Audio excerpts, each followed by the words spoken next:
አሁን ደግሞ በሴቪንግ እና በኮንሳምፕሽን መካከል ያለውን ሪሌሽን እናያለን ማለት ነው። መጀመሪያ ቀደም ስነጋገር ምን ብለን ነበር? ኤምፒሲ እና ኤምፒኤስ ተደምረው አንድ መስጠት አለባቸው ተብሏል። ኤምፒሲ ማለት ስሞል ሲ ወይም የኢንዲዩስድ ኮንሳምፕሽን ላይ ያለችው ኮኤፊሽንት ነች። ኤምፒኤስ ማለት ደግሞ ኤስ ማለት ነች፣ ማርጂናል ፕሮፔንሲቲ ቱ ሴቭ ማለት ነው። እነዚህ ሁለቱ ተደምረው አንድ መምጣት አለባቸው። ሴቭ የምናደርገው ነገርና ኮንሱም የምናደርገው ነገር ፐርሰንቴጁ ተደምረው ሁልጊዜ 100% መምጣት አለበት እንደማለት ነው። ብዙ ጊዜም አቨሬጅ ፕሮፔንሲቲ ቱ ኮንሱም እና አቨሬጅ ፕሮፔንሲቲ ቱ ሴቭም ተደምረው አንድ ይሆናሉ ይላል። ይሄኛው ግን በዋነኝነት ትክክል ነው ማለት ነው። ይሄ ዩዥዋል ኬዝ ነው። አንድ ላይ ሆኖ የሚችልበት ምክንያት ሊኖር ይችላል። ኦኬ y = c + s አውርተን ነበር። ይሄኛው ነገር ምንድነው? ቶታል ኢንካማችንን ወይ ኮንሱም እናደርጋለን ወይ ሴቭ እናደርጋለን የሚለው እና ምን እንለዋለን? ኤክስፔንዲቸር ኢኳልስ ኢንካም ላይ ነው የምንለው ማለት ነው። ምን ማለት ነው? የምናገኘው ገንዘብ በሙሉ የምናወጣበት ሁኔታ ያለበት ላይ ነው ማለት ነው። ወጪና ገቢ እኩል የሆነበት ላይ ነው ማለት ነው። ማለት ግራፋውን እዚህ ጋር እንሳል ቢባል እዚህ ጋር ኮንሳምፕሽን አለ የዋይ አክሰሱ ላይ ማለት ነው። እዚህ ጋር ደግሞ ኢንካም አለ።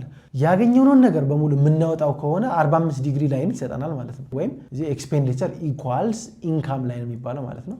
እሱን ይሰጠናል። ይሄኛውን አሁን ቀስት ማድረግበት እሱን ላይን ይሰጠናል።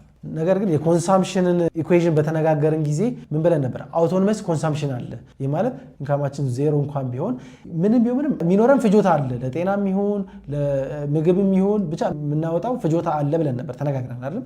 ስለዚህ 45 ዲግሪ አይደለም ማለት ነው ያለን የኮንሳምፕሽን ኢኩዌሽን። የኮንሳምፕሽን ኢኩዌሽን ማለት ኢኩዌሽናቸውን ከመስመሩ ላይ ልጻፈው እዚህ ጋር y = c + s ሁለቱም ካፒታል ናቸው። እዚህ ጋር ደግሞ የኮንሳምፕሽን ነው። c = c0 + small c + yd ማለት ነው። ኮንሱም የምናደርገው ፍጆታችን ነው ማለት ነው። ኦኬ እና እነዚህ ሁለቱን ላይኖች ተጠቅመን በሴቪንግ እና በኮንሳምፕሽን መካከል ያለውን ሪሌሽንሺፕ ማየት እንችላለን።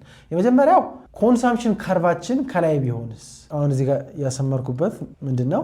የኤክስፔንዲቸር ኢኳልስ ኢንካም ላይን የሚለው ነው።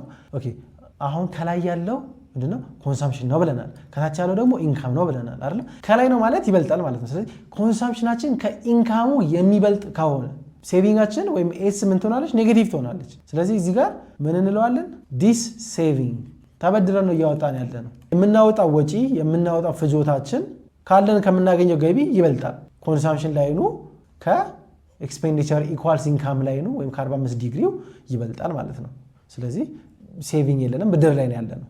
ሴቪንግ ኔጌቲቭ ነው ማለት ነው እዚህ ሪጅን ላይ አሁን የማጠቁረው ነው ማለት ነው። አሁን ደግሞ ነጥብ የማደርግባትኝ ሁለቱ ኢንተርሴክት የሚያደርጉበት ወይም የሚቆራረጡበት ነው። የምናወጣው ወጪም ያለንም ገንዘብ ወይም ገቢያችን እኩል የሚሆንበት ማለት ነው። ኢ ላይ ማለት ነው እኩል ነው። ስለዚህ ምንም ሴቪንግም የለም ብድርም የለብንም። ግን ተቃራኒ ቢሆንስ? ቅድም ከተነጋገርነው ተቃራኒ ቢሆንስ? የምናገኘው ገቢ ገንዘባችን ወይም 45 ዲግሪ ላይ ነው እዚህ ጋር በአረንጓዴ ቀስት ማድረግበት እሱ ከኮንሳምፕሽን ካርቫችን የሚበልጥ ቢሆንስ? ወይም ያለን ገንዘብ ከምናወጣው ወጪ የሚበልጥ ቢሆንስ? አሁን የማቃልመው ማለት ነው እዚህ ጋር ያን ጊዜ ምን እንለዋለን? ሴቪንግ እየቆጠብን ነው ማለት ነው። ያገኘነውን ነገር በሙሉ እያወጣ ነው ስላልሆነ ነው ማለት ነው። ስለዚህ ቁጠባ አለ ማለት ነው። መረሳት የለበትም።